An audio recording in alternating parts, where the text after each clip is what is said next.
Hello there, you're watching the press preview, a first look at what's on the front pages as they arrive. It's time to see what's making the headlines with the Daily Mirror columnist Susie Boniface and the editor of the Jewish Chronicle, Wallis. They'll be with us from now until just before midnight. So let's see what's on some of those front pages. The Mirror reports on the public backlash over the Downing Street Christmas party, saying 4 in 5 are less likely to follow COVID rules because of it, amid rising rates of infection.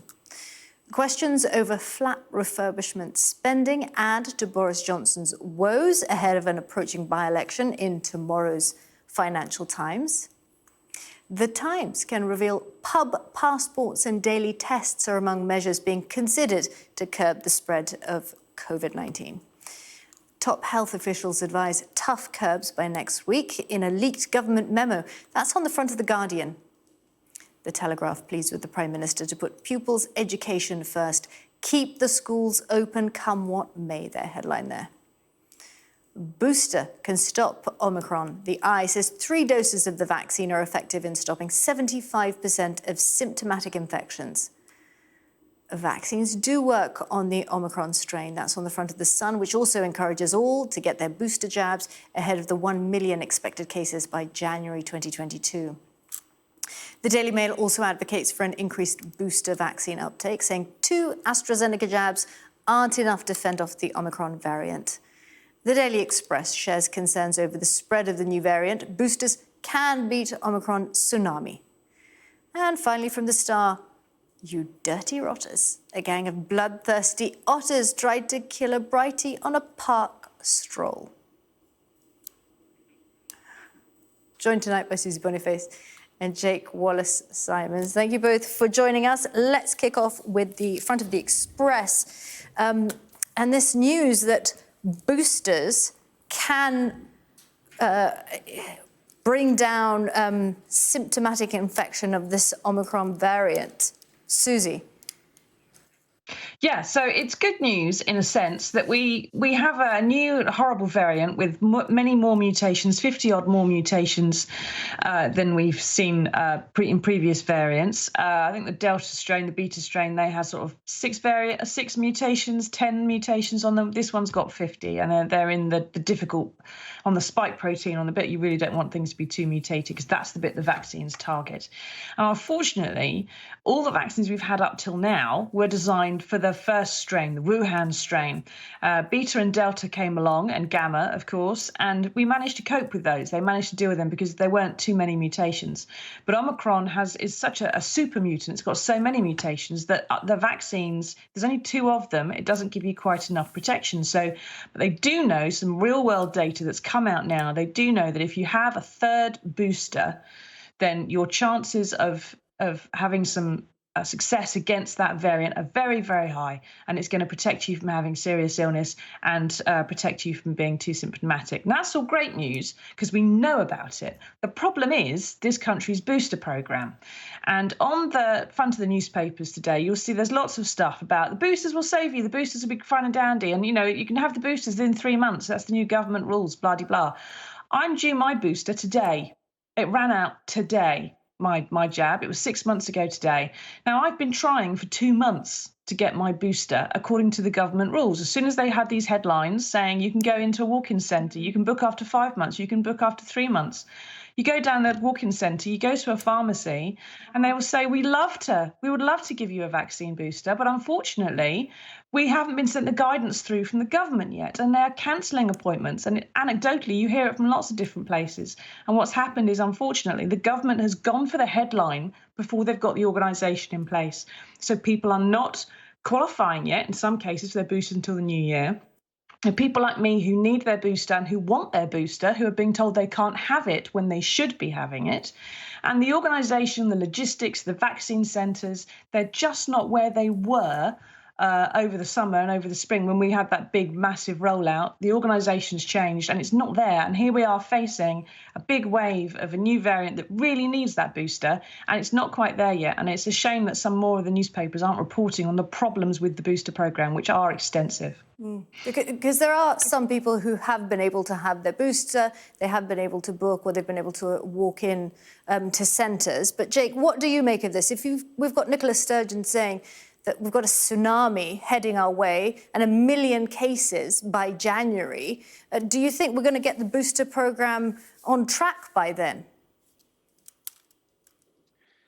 Well, I mean, I'm sure Susie's experience was bad, and I'm sure that many people do have a similar experience, not be able to access the boosters when they need them.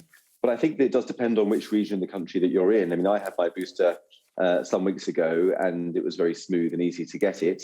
And if you look at the figures, about 20 million people have had the booster so far in Britain, which is getting on for about a third of the population. So, this stuff is happening. People are getting boosters, 20 million of them so far.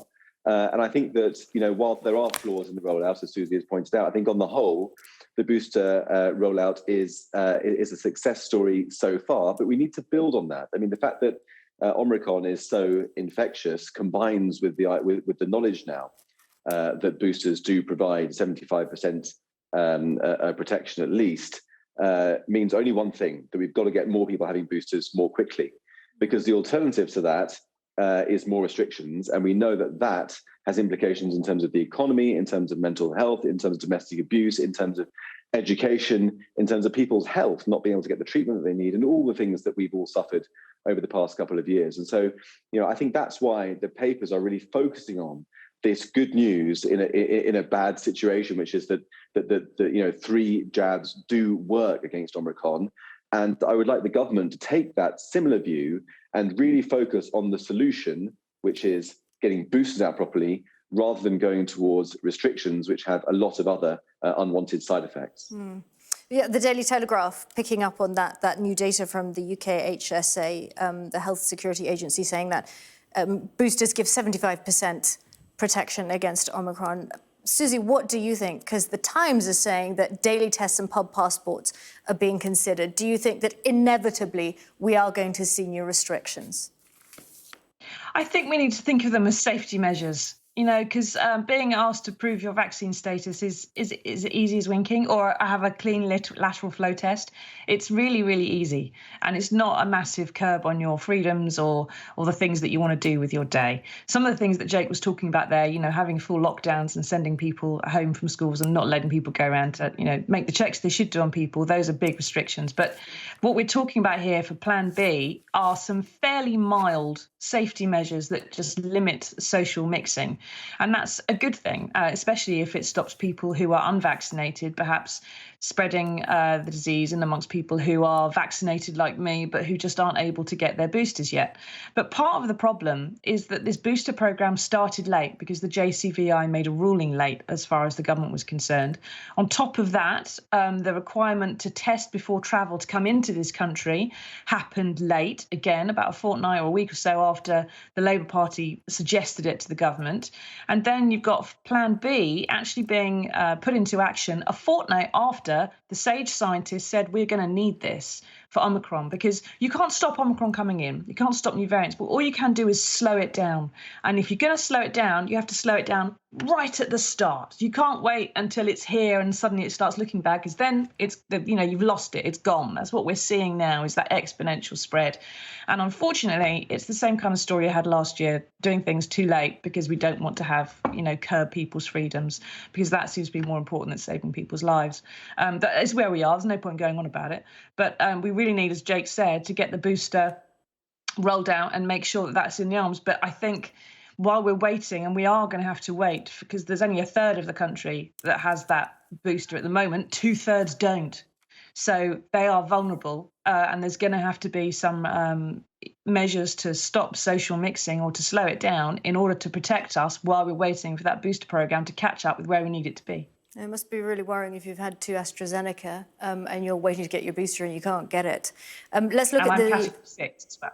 Sorry, say that again, Susie? I'm category 6. I'm in one of the vulnerable groups. I hope you can get it soon.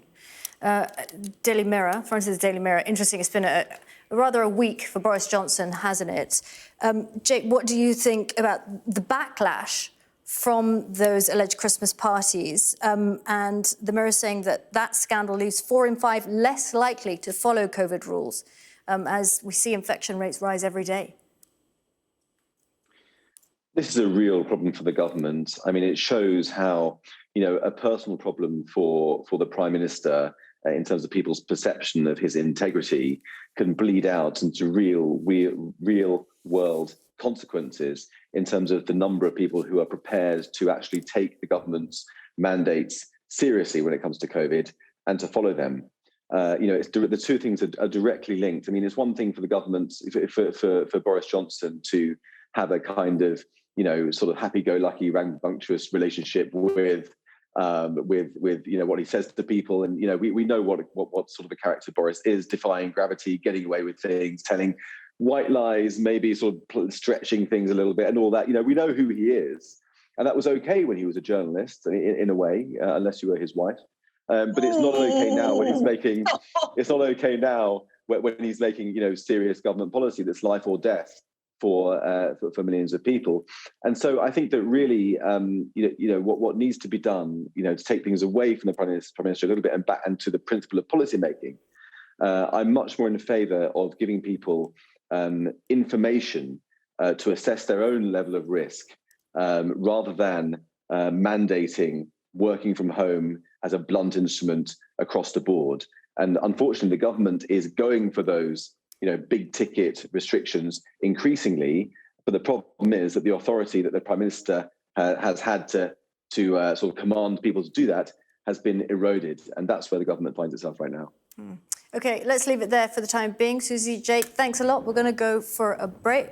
And coming up, the call to keep schools open after the Christmas break, despite those concerns over Omicron.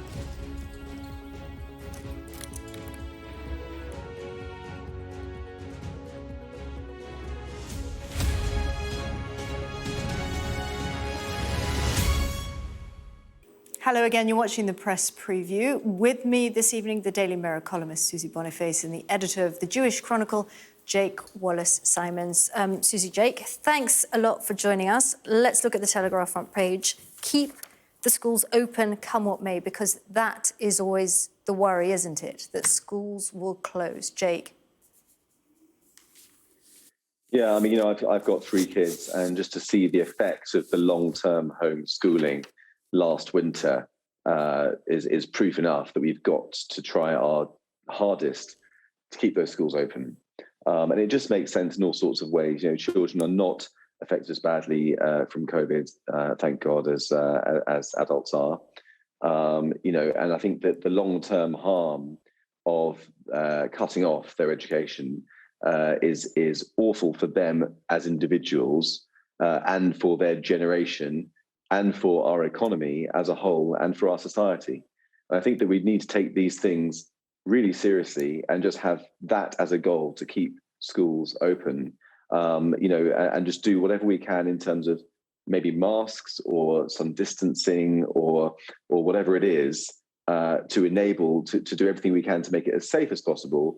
But I would be very, very reluctant to push the button of starting to close schools.